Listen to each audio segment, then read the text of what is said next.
Hello friends, मेरे YouTube channel में आपका फिर से स्वागत है। एक नई कहानी के साथ स्टार्ट करते हैं। आज जो कहानी मैं आपके लिए लेके आई हूँ उस कहानी का टाइटल है जो कुआं खोदता है वही गिरता है। तो स्टार्ट करते हैं। एक बादशाह के महल की चार दीवारी के अंदर एक वजीर और एक कारिंदा रहता था। वजीर और कारिंदा के पुत्र में गहरी दोस्ती थी। हम उम्र होने के कारण दोनों एक साथ पढ़ते खेलते थे। वजीर के कहने पर कारिंदे का लड़का उसके सब काम कर देता था।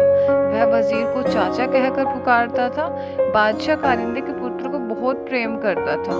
बादशाह की कोई संतान नहीं थी, इसलिए वे कारिंदे के पुत्र को अपने पुत्र के समान ही समझते थे। बादशाह ने उसे महल और दरबार में आने जाने की पूरी छूट दे रखी थी। कारिंदे के पुत्र के प्रति बादशाह का प्रेम देखकर वजीर बहुत ईर्ष्यित होती थी। वजीर चाहता था कि बादशाह केवल उसके पुत्र को ही प्रेम करे। यदि बादशाह ने उसके पुत्र को गोद ले लिया तो बादशाह की मृत्यु के बाद उसका पुत्र ही राजगद्दी पर बैठेगा।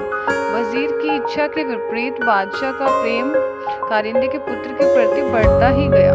बादशाह वजीर के पुत्र को जरा भी पसंद नहीं करते थे, इसलिए वजीर कारिंदे और उसके पुत्र से मन ही मन ईर्ष्या करने लगा। वजीर ने कारिंदे के पुत्र को मारने का निश्चय किया। वजीर ने कारिंदे के पुत्र को रुमाल और पैसे देकर गोश्त लाने के लिए कहा।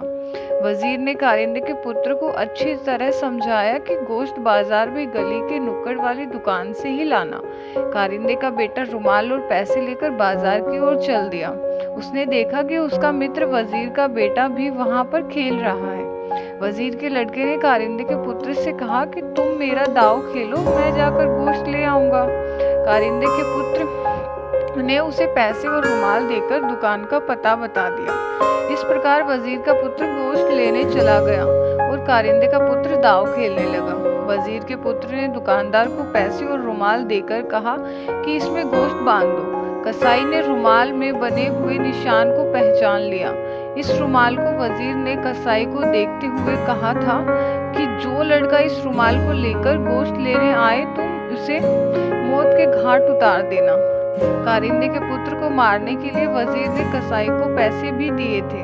कसाई ने अंदर भट्टी जलाकर सारी तैयारी पहले से ही कर ली थी। कसाई ने रुमाल और पैसे लेकर उस लड़के को वहां बैठने के लिए कहा और स्वयं अंदर गोश्त लेने चला गया। तभी वह लड़का भी चला गया। कसाई ने तुरंत उस लड़के को उठाकर जलती हुई भट्टी में झोंक दिया।